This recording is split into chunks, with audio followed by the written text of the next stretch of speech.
Hey y'all, welcome to our softball workshop slash webinar slash live Facebook, Instagram. Where are we at? Instagram. We're on Instagram Live. So, hey y'all, speak to our Instagram livers.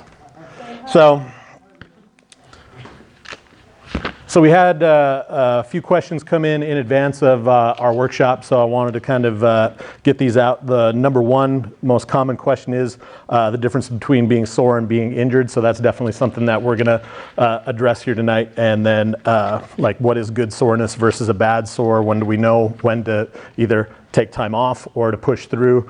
Are we kind of pushing ourselves toward injury or being off the field, or is this something that, you know, with a little maintenance we can kind of work through and get that stuff dialed in?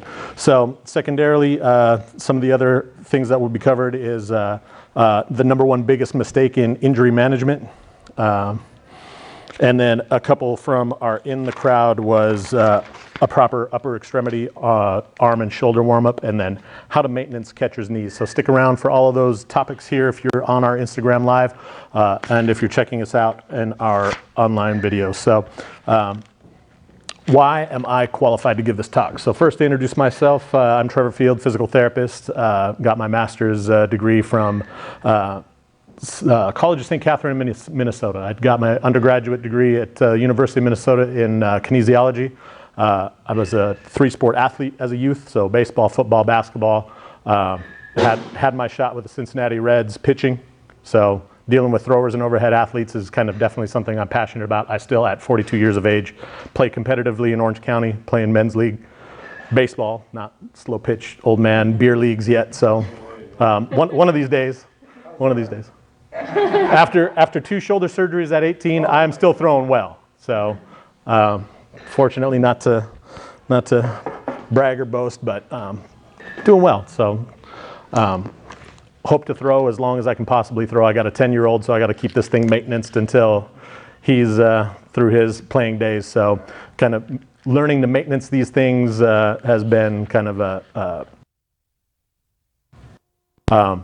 and started PT in 2002, so I'm about 13,000 patients into my career. So, you know, what I didn't learn in school, I figured out through trial and error on a lot of people. So, honestly, you know, happy to be here teaching you guys all about it, trying to keep your athletes on the field. So, the first thing that we wanted to cover was the difference between being sore and being injured. So first we wanted to talk about just the mechanism of soreness. Why do muscles get sore? So through the workload that these athletes put on their bodies, there's actually little micro tears to the tissue. A lot of people say, oh, that's just full of lactic acid. Well, lactic acid can develop through just use and fatigue, but the delayed soreness of multiple days, like lactic acid's flushed out within minutes to hours. Days of soreness is actually your body trying to mend from the micro tears of use. So if we're consistently sore and not managing that soreness, that's eventually going to lead to a chronic overuse injury. So dealing with soreness is definitely something that we want to do. So the mechanism of soreness is kind of important to understand that, you know what, if this is multiple days of soreness, well, is this something that I need to get assessed? So for us, what's a good sore versus a bad sore? A good sore is really something that's gone within 24, 48 hours. If you're sore beyond 2 days, there's some overload to the tissue that has to be managed. So one thing that we need to really focus on is water consumption. So making sure that the athlete's hydrated. We need a medium for your body to remove cellular waste and debris and toxin and inflammation from the body. So in a dehydrated state, the body's going to be very inefficient in getting rid of some of that cellular waste, and you're going to maintain soreness longer if we're not making sure that we're maintaining a proper hydration. So secondarily is sleep. Tissue heals at its fastest rate during sleep. So if we're somebody who's going to bed to Netflix and really not spending enough time in that recovery mode of sleep, then your body's mechanisms to recover are just not optimized. So we got to make sure that proper sleep is kind of met. So in terms of recommendations of water and sleep, we can talk and get together about specifics for each individual athlete, but or if it's something that you want us to put like a checklist together for you guys to be like, all right, I'm going to make sure that I'm getting X amount of water, because hydration is based on body weight. So I can give you guys the proper calculations based on what your athlete's needs would be. Second is to stretch. So if we talked about micro tears of the tissue creating soreness, what happens when your body starts to remodel that tissue is your body will lay down collagen. Collagen is like little fibers. So when collagen lays down, it lays down like a haystack. It's all disorganized fibers that are laid down. And if we don't stretch, that cross-linking of fiber, it starts to make that tissue not be mobile. And that's what sets us up for future tears or stiffness where you start to lack mobility. So now if we're at a point in our athletes' kind of development where they're starting to do a whole lot more weight training and they're building these muscles up and getting sore but not maintaining their flexibility and working on stretching and mobility, we're just binding that tissue up and we're maybe not as mobile as we need to be able to carry out our athletic performance. So on top of those first three, any questions in regards to what we're looking at? All pretty straightforward, my quiet crowd here. So pushing forward, so we got water, sleep, and stretching.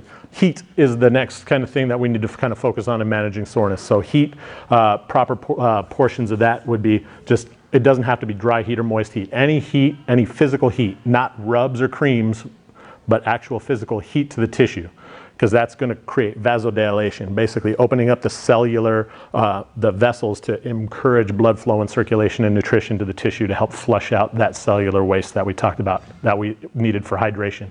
So hydrating and heating are going to be the things that we need to kind of focus on most. Old school methods of kind of flushing some of this cellular waste is running. So in baseball in particular, a starting pitcher that pitches every fifth day, their post-game or next day workout, they're on a treadmill, they're putting in mileage. So just getting their heart rate up and actually using these muscles to flush and get some of this cellular waste and soreness out. So that's how you're going to manage soreness. Next, we have massage. So physically, mechanically removing some of the cellular waste and debris and inflammation from the tissue. One particular modality that we love to use to manage pain is cold laser. So laser is infrared light. We have a device that has 3 diodes at the end of that probe that penetrate 5 centimeters into tissue. So we got a great depth of penetration. So if you've got a tendon or any kind of muscle tear or soreness or overuse type thing, it's something we use extensively, and treatment as little as 5 minutes can really reduce inflammation, pain, soreness within that initial session. So if that's anything you guys are ever interested in checking out, we got it here for $35. So it's not necessarily that this is a huge kind of sales promotion for laser, but it's definitely something that if you have need for it, it's something. That's recovery? That's definitely recovery. So in terms of, it's not necessarily what I ever use it for prevention. Be able to assess a tissue, check your muscle strength. So let's say there's a rotator cuff inflammation from overuse on a weekend, and I test you out and you have some aches. If I hit a couple treatment points, I want to be able to retest to know that, yes, this is either number one, something that's going to help you, or is this something more significant that we need to move to the next level of care and actually get some imaging. So this is a machine or a little? Yeah, it's a device. So it's basically. Because my old daughter had treatment for like her muscle on her upper thigh. Uh-huh. And they put this machine with probes on it. Okay. Is that old school? So that has like the sticky pads. So that's more electrical stim. So electrical stim. And eventually she got better than just, without any treatment. Mm-hmm. Well, electrical stim was one thing I wanted to talk about. It's one thing that's available that we don't use a ton of because it is, because it's a little more old school, and it's also a more mechanical way of removing cellular waste. So for us, if we put the electrodes on, we're trying to get this thing turned up to a point of a muscle contraction so you can kind of pump it out. So one, I could have her jog or get on an elliptical that's lower intensity, that isn't putting stress on her thigh, to increase the circulation to it, rather than just putting on something external and turning it on. Secondarily, a lot of people don't like the feeling of being electrocuted and stimulated to a point of muscle contraction, and a lot of people can't tolerate turning it up to feeling a muscle start to flex to flush those things. So it's available. This is the same thing, but this is much more advanced. So instead of stimulating the muscle to a contraction point to mechanically remove it, what the laser is doing is that infrared light in that 5 centimeter depth of penetration, it's actually stimulating the cells to repair at a faster rate. So it's helping with inflammation, normalizing the nerve so you can reduce pain, and just making a better environment for healing. So I've had it in clinical practice since 2003, and I've helped wounds close faster, so non-healing like ulcers, wounds, sciatica, carpal tunnel, tendonitis, ACL injuries, ankle sprains. I mean, elbow tendonitis, you name it, we treat it. If you tell us where it hurts, we'll show you how we can help you with it. So, yeah, it's a pretty revolutionary device. Like I said, it's been around. Do you treat it? So the laser itself, like amount of time that's spent with treatment, depending on the treatment area. So let's say it's a large quadricep, you're going to be spending more time than if it was just a localized tendon. So a little tendon that's maybe 3/4 of an inch long, you're looking at maybe 5 minutes, whereas a hamstring could be up to 20, or a quadricep could be up to 20 minutes. But like I said, about 80% of the people we'll treat, let's say if it's a hamstring, and I have you bend, and you're like, yep, it's starting to pull. And we treat, 80+% will feel significant improvement from that initial treatment. So, One more question. Yeah, fire away. The patient or the client, they don't really feel anything when you use that machine, right? no, when you're using a cold laser, so this is what's called a class 3 laser, so that allows depth of penetration. It's called a cold laser. The only reason they call that a cold laser is that it isn't absorbed by the tissue. When light energy is absorbed by tissue, it creates heat. So it's a non-heating laser, so there's non-thermal effects. So there's no sensation of the laser going in. Occasionally, if we hit, like let's say it is a carpal tunnel or a sciatic or a nerve from the neck, you can feel maybe a little tingle or a tap or a warmth, but mostly that warmth is from the tissue. You get that dilation of the blood vessels, and that warming of the tissue is kind of from your own circulation, not from the device. So yeah, it's virtually painless to the client that's receiving the treatment. In regards to that, also, what about cold, like right? One, acutely. So for soreness, I'm not a big proponent of going cold, because what you're getting from what we talked about, the purpose of soreness was from those little micro tears. And what I do when I put cold on is I get vasoconstriction. I close off the blood vessels and I'm choking and robbing that tissue from being healed. I'm either almost like, so let's say, I mean, I don't necessarily talk tons about meds, but things like anti-inflammatories, Motrin, Advil, some of the longer acting. Exactly. So those are the things that block what's called the cyclooxidase cycle. That's the inflammation cycle. So it stops pain, but it stops the cycle of healing. Inflammation puts markers on that tissue for your body to go and heal and remodel that tissue. So if we're blocking it 4 hours or blocking it 12 hours, depending on what it is that you're taking, you may make that tissue healing incomplete. So that in and of itself may set you up for future tears, future damage, because your body never responded and fixed that insult correctly the first time. Everybody that gets hurt, you know how they always get a cold? Yeah. Always. You always see So- somebody grab an ice bag and... So the different, you know? so in the absence of actual assessment of what's going on, like that's not necessarily appropriate treatment. So even some of these groups of surgeons have come together to figure out why there's this massive epidemic of Tommy John surgery in Major League Baseball. It's because everybody was icing and making their healing incomplete. So they go back every 5th day and max out without having healed completely from their last outing. And those little micro tears and micro tears and micro tears added up to a macro tear, a big tear. So it finally ruptured and the tissue wasn't able to tolerate the stresses because they just robbed its ability to heal itself. So for me, just icing for the sake of icing is not good. There's got to be, like, if I stepped on a bag and rolled my ankle and my ankle's this big right now, I'm getting ice on it, because the first number one thing is I want to stop more blood from going into that tissue. So in the presence of swelling acutely, I'm slapping ice on it, because number one, if you're seeing tears coming down your face, you want pain control, and ice is great for pain control. Ice is great for swelling management, and Stay it's away from the Tylenol and all that, if you can. well, Tylenol is a different effect than kind of Advil, Motrin, Right. and these type of. Tylenol is more direct pain relief, whereas the anti-inflammatory groups block the inflammation cycle, which is trying to remodel your tissue to get back to normal. So in a matter of, let's say, pull a muscle, and it's hurting for days, like, so the cold, you don't recommend cold?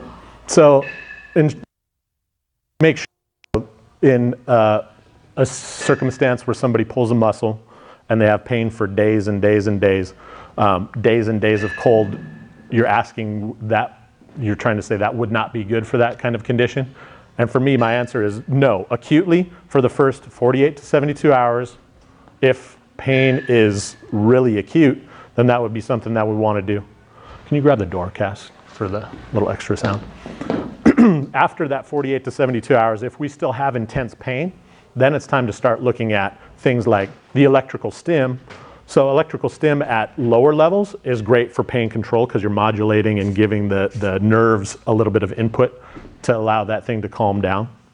So that's for pain control. Lasers for pain control. You can do light hands-on massage. You can do acupuncture. You can do, like I said, laser.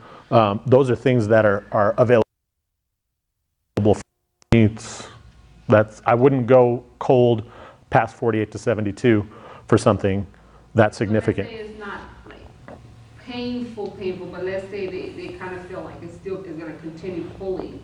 So if you know it's there, that's the perfect opportunity to kind of get it assessed. So number one, if we're having continuous issues, then it's about to decide, all right, am I going to play? Do I need to shut down? Is there something I need to do specifically to either warm up, or do I modulate or modify my level of participation so I'm not having this long-term kind of concern?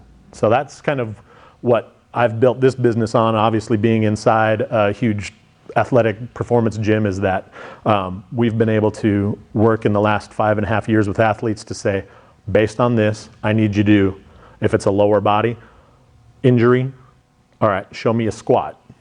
You have a full squat with no pain? Great. Get on one leg. Do a one-legged squat. Great. You have no pain.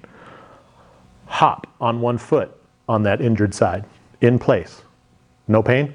You can now jog. You have to be able to hop on one foot in place with no pain to be able to perform. Because if we can't get on one foot, there's no way we can do an explosive athletic activity without putting ourselves in a vulnerable position. Now, if this is something where you come to me saying, it's Wednesday, Saturday, these coaches are coming to see my kid, what do I need to be able to do on the field this weekend? Then our conversation's a little bit different. Then we're trying to, all right, what can I do to modulate this pain and make you more comfortable so you can perform, so you're not kind of inhibiting or stopping your muscle from firing, because your body in the presence of pain will not push past that point of pain to injury. Is there something external like a taping technique that we need to teach or show you? Or is there something in terms of a brace that we need to do? For me, I'm not a huge proponent of bracing, but it's in the right circumstance, it's there for a reason. A bracing shouldn't necessarily be a crutch to try to get you through weeks of play. We got to get to the underlying reason for the issue and fix it correctly, because if you start to wear a brace, your body starts to adapt and learn to compensate around that external support. We need to teach the body from the inside out how to function again. Your question? I have a couple questions. Yeah, fire away. In regards to ice as well. Uh-huh. So saying daughter's a catcher, she Mhm. ices her knees Mhm. when the weekend's over. Yep. If it's like a Saturday and she plays Sunday, she doesn't really, Mhm.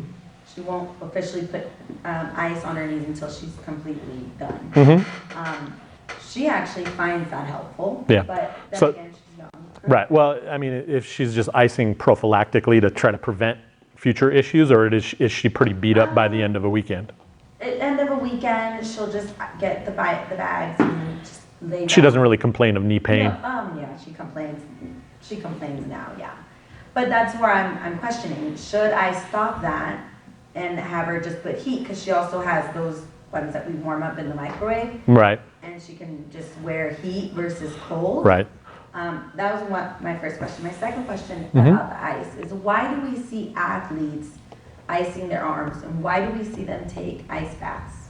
So ice baths and icing an arm is two completely different kind of circumstances. To go back to your number one about your daughter's kind of like circumstance, for me, I would want to see her and assess her joints specifically to see if she's putting different stresses on her knees than she should, that makes her want to ice it. Because if there's no symptom at all, and this has just become routine, we need to figure out how to eliminate it. Because if she's swelling at the end of a weekend, then we know she's already putting up different kinds of stresses than she should on her body, and we need to start working on that.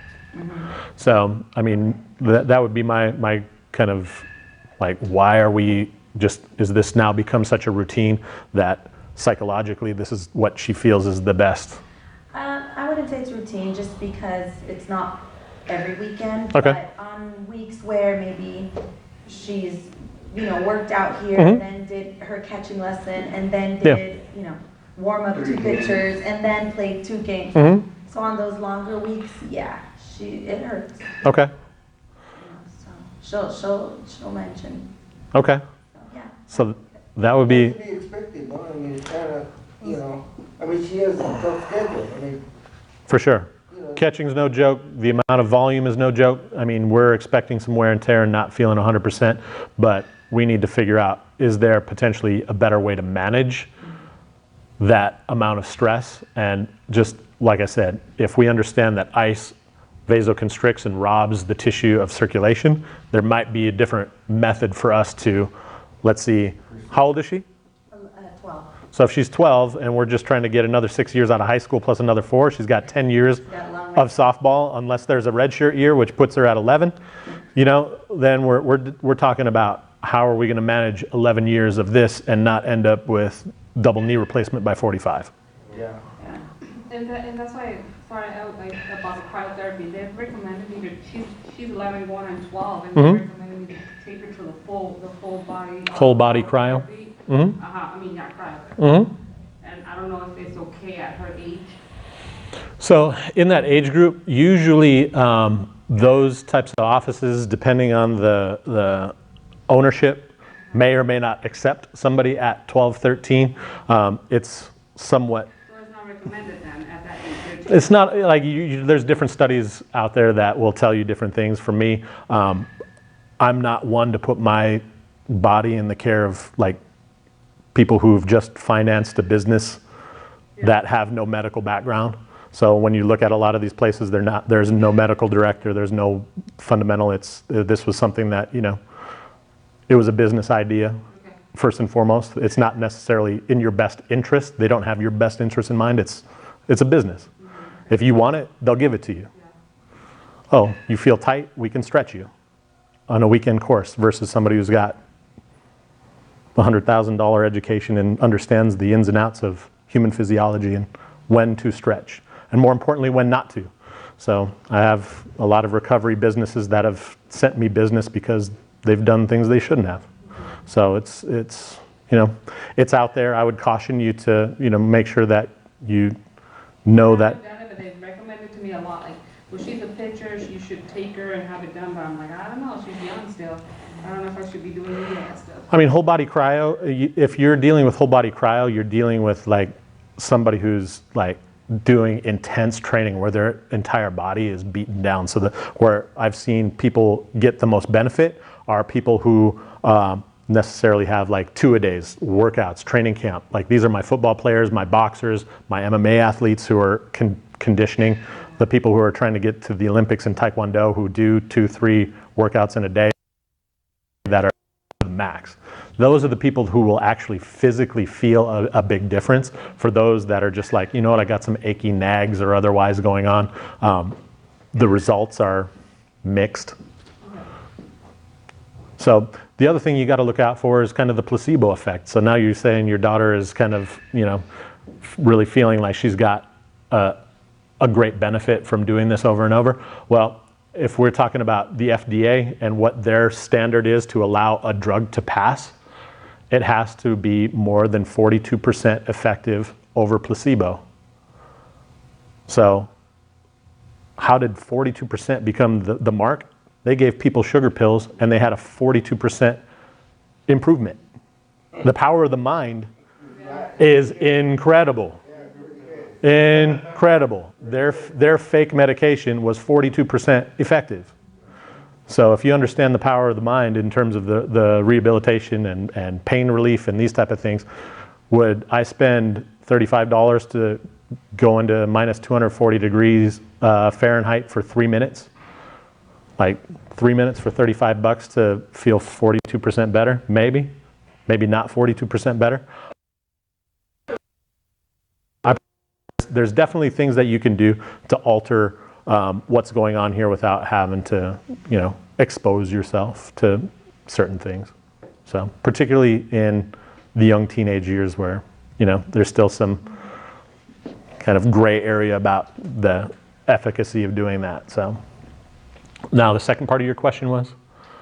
The ice baths, you said it had something, it was different. So ice bath is similar for the whole body. So what you're seeing is also intense periods of training. So my football guys love ice baths. They've kind of come to like that a lot better, even than whole body cryo. So even our professional football teams that have like banks of whole body cryo that they can go in, they'll do their ice bath instead, because 3 minutes of cold is very superficial, whereas getting an ice bath, you get a deeper cold to create a vasoconstriction, and after 20 minutes, but who can tolerate 20 minutes in an ice bath? There is actually a rewarming. Your body does vasodilate, so you get an entire whole body almost flush. So ice baths have been effective, but that's in a specific condition of highly intense training. It's not necessarily like, oh, you know what, my back's a little tight. I probably wouldn't do it for those circumstances. It's like areas of like intense training where the whole body is just beat down. So, all right, man, we're still on soreness. Lastly, last couple of things, we talked about stim, but one other thing was cupping. So cupping, I don't know if you guys have heard or seen cupping done in the past. We do cupping here as well. So certain areas of the body that get cupped, let's say you've got a shoulder issue, what the suction cups do is decompress the tissue. So it draws that vacuum, draws the skin and tissue up into the cup, and you get actually a separation of the skin from the underlying connective tissue and fascia, and allows circulation and nutrition to those areas. So there's another technique called blading, or using, like you've seen scraping done, maybe? No? Anybody? So it's actually a tool, a metal tool. They take like a lotion or an emollient and they scrape that area, and areas that have inflammation in it, you can almost feel a gritty texture underneath it, and will show up bright red. So these are areas that, when treated, you can improve circulation and tissue mobility of using the blade. It's also an area that we cup frequently. So you can cup or blade. Both are highly effective for treating those kind of sore or overused tissues. So tons of tools to be able to figure out sore versus injured. For me, our tests to identify if a tissue is injured is manual resistance. So let's say it's a shoulder again, we put resistance on it, and if it's strong with pain, then yeah, I feel it, you're pushing against it. As long as it's not buckling or weak, then we know, all right, there's likely just some inflammation or overuse. The presence of weakness, particularly if it's weaker than the non-injured side, that's an indicator to me that one, something could be going on we need to assess more thoroughly. There could be some tendon involvement beyond just inflammation. So it's stuff that you have to take pretty seriously, because you might be on the path to something bigger than it needs to be. So, any questions from this point? I'm going to grab a sip of water. I did tons of talking in a really short period of time. Our Instagram, it's formfunctionpt. Form. Like our, I'm not sure. Oh, just like a form. So form, and then function, and then just that's our @ handle.